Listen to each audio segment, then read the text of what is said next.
2011-তে এই সংবিধান 15তম সংবিধান পঞ্চদশ সংশোধনী নিয়ে আসে। নিয়ে এসে কি করলো?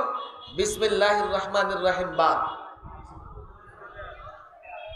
এরপরে আল্লাহর উপর পূর্ণ আস্থা বিশ্বাসের যে মূল নীতি ছিল সেটাও বাদ। নিয়ে আসছে কি?